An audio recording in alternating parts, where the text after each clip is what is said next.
ব্রহ্মচর্য একদম সহজ ভাষায় বলতে গেলে 5টি জ্ঞানেন্দ্রিয়, 5টি কর্মেন্দ্রিয় এবং সবার উপরে মন, এই সবগুলির উপরে নিয়ন্ত্রণ রাখাই হলো প্রকৃত ব্রহ্মচর্য। পঞ্চজ্ঞানেন্দ্রিয় চোখ, জিভ, নাক, কান এবং ত্বক, যার বিষয়গুলি হলো রূপ, রস, গন্ধ, শব্দ এবং স্পর্শ। পঞ্চকর্মেন্দ্রিয় হলো বাক, পানি, পাদ, বায়ু এবং বস্থ। আমরা ব্রহ্মচর্য মানে শুধুমাত্র জননেন্দ্রিয় অর্থাৎ উপস্থর নিয়ন্ত্রণই বুঝি, কিন্তু প্রকৃতপক্ষে দেখতে গেলে প্রত্যেকটি ইন্দ্রিয়র সংযমই ব্রহ্মচর্য। ব্রহ্মচর্য পালন করতে পারলে আমাদের শরীরের যে ঊর্জা শক্তি বা প্রাণ শক্তি আছে সেটিকে আমরা অপচয় না করে সঠিক দিশায় নিয়ে যেতে পারি। আমরা আমাদের শক্তিকে সঠিক কাজে লাগাতে পারি। দেখুন, আমাদের জীবনে দু রকম সফলতা আমরা প্রধানত চেয়ে থাকি।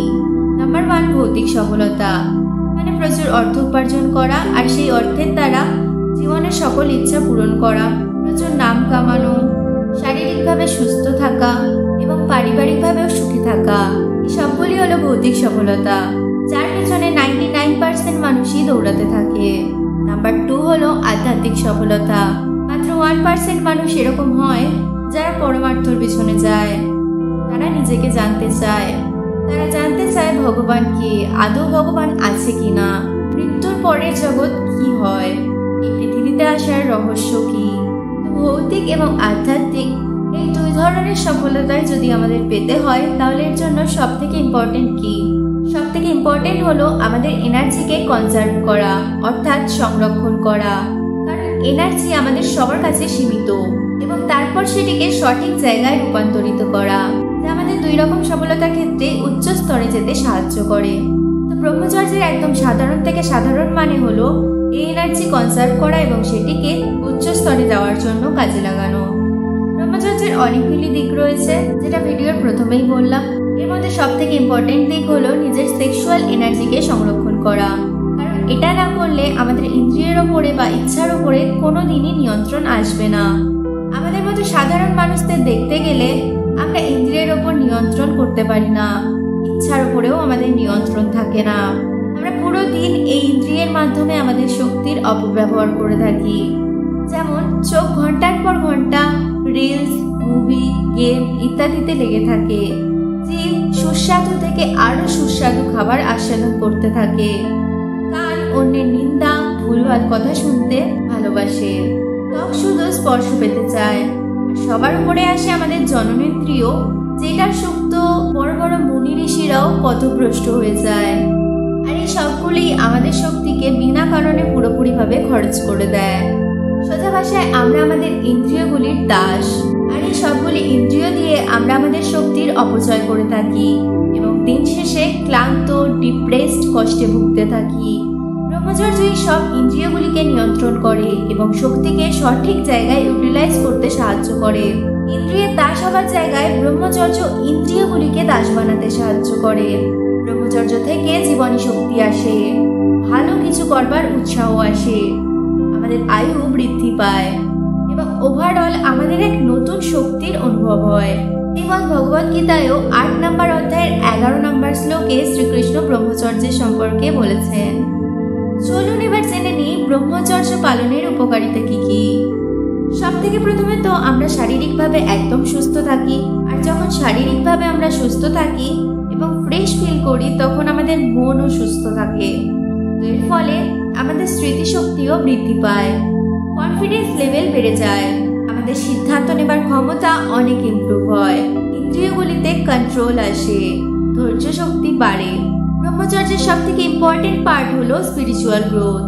যখন আপনি শারীরিকভাবে সুস্থ এবং মানসিকভাবেও সুস্থ, তখন আপনি আধ্যাত্মিক স্তরে যাবার যোগ্যতা অর্জন করেন। দেখুন, ব্রহ্মচর্য শুধুমাত্র ডেফিনেশন দিয়ে বোঝানো সম্ভব নয়, প্র্যাকটিক্যালি আপনাকে বুঝতে হবে। আর ব্রহ্মচর্য পালন করা সহজ নয়, অনেকটাই ডিফিকাল্ট। এবার প্রশ্ন, তাহলে ব্রহ্মচর্য পালন করব কেমন করে? এর জন্য সকালে উঠে মেডিটেশন করার চেষ্টা করুন। যদি করতে না পারেন তাহলে নাম জপ করতে পারেন। ভগবানের যেই নাম আপনার পছন্দ সেই নাম আপনি জপ করতে পারেন। যদি মেডিটেশন বা নাম জপ কোনোটাই আপনার দ্বারা না হয়ে থাকে তাহলে আপনি ভগবানের ছবির সামনে বসে ভগবানের সাথে কথা বলতে পারেন। প্রার্থনা প্রার্থনা করতে পারেন সঠিক পথে নিয়ে যাওয়ার জন্য। প্রথম মূর্তি বা ছবির সামনে বসে কথা বলা অদ্ভুত লাগলেও পরে এর থেকে ভালো কোনো বন্ধু আছে বলে মনেই হবে না। আর যখন আমরা ভগবানের সাথে কথা বলি এটা বিশ্বাস করে যে তিনি সব শুনছেন, তখন তিনি সত্যিই সবকিছু শোনেন। হরে কৃষ্ণ মহামন্ত্র জপ করতে পারেন, যেটা করতে গেলে আপনার মন প্রথমত বসবে না, কিন্তু যদি জোর করে মনকে এই মন্ত্র জপে লাগাতে পারেন তাহলে তার রেজাল্ট আপনি বাস্তবিকভাবেই অনুভব করতে পারবেন। জপ করতে করতে মন অশান্ত হলেও জপের শেষ হওয়ার পর মন পুরোপুরি শান্ত হয়ে যায়। আর এই মেডিটেশন, নাম জপ এগুলি করার জন্য এবং ব্রহ্মচর্য পালনের জন্য ওভারঅল আপনার সব থেকে ইম্পর্টেন্ট দিক হলো আপনার আহার। আপনি কেমন খাবার খাচ্ছেন সেটার উপরে অনেকাংশে ডিপেন্ড করে যে আপনার জীবন কেমন হবে। আমাদের আহার অবশ্যই শুদ্ধ সাত্ত্বিক আহার হতে হবে এবং যত কম তেল মশলাযুক্ত খাবার হবে তত ভালো। মনে রাখবেন শাস্ত্রে আছে আহার শুদ্ধ সত্য শুদ্ধি, সত্য শুদ্ধ ধ্রুবা স্মৃতি, স্মৃতিলোভে সর্বগ্রন্থিনাং বিপ্রমোক্ষ। অর্থাৎ আহার শুদ্ধ হলে চিত্ত বা সত্য শুদ্ধ হয়, সত্য শুদ্ধ হলে স্মৃতি দৃঢ় হয়, স্মৃতি দৃঢ় হলে জীবনের সমস্ত বন্ধন খুলে যায় এবং মানুষ মোক্ষ লাভ করে। তাই যদি আপনি ব্রহ্মচর্য পালন করতে চান তাহলে অবশ্যই সাত্ত্বিক আহার গ্রহণ করা অনিবার্য, নাহলে আপনি কখনোই ব্রহ্মচর্য থাকতে পারবেন না। এরপরের ইম্পর্টেন্ট টপিক হলো সঙ্গ। আপনার জীবনে সৎসঙ্গ হওয়াটা ভীষণ জরুরি। আপনি যেমন দেখবেন, যেমন শুনবেন এবং যেমন মানুষের সাথে থাকবেন তেমনই হয়ে যাবেন। তাই আপনার সৎ সঙ্গ করাটা ভীষণই জরুরি।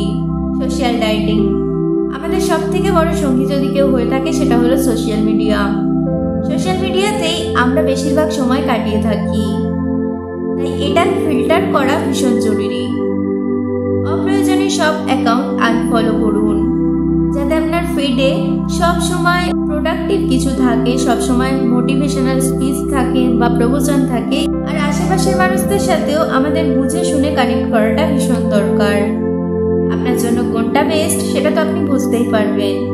এবার এনার্জি তো সংরক্ষণ করে ফেলেছেন, এবার এটাকে কোথায় রূপান্তর করবেন, যেটার জন্য ইয়োগা করা, প্রাণায়াম করা, এক্সারসাইজ করা খুবই হেল্পফুল হয়। আর এর জন্য আপনার দিনচর্চা নিয়মিত হওয়া খুবই দরকার। সঠিক সময় ঘুমানো, সকালে তাড়াতাড়ি ঘুম থেকে ওঠা, খাওয়া দাওয়া সময় মতো করা আর সঠিক খাবার খাওয়া ইত্যাদি। আরও একটা ইম্পর্টেন্ট দিক হলো শাস্ত্র অধ্যয়ন করতে পারেন, শ্রীমদ্ ভগবদ গীতার নিত্য পাঠ করতে পারেন, নিয়ম নিতে পারেন প্রত্যেক দিন 5টি করে শ্লোক পাঠ করবার, যেটা আপনার মনকে অনেক শান্ত রাখবে। আমাদের চিন্তা ভাবনার উপর ব্রহ্মচর্য অনেক অংশে ডিপেন্ড করে।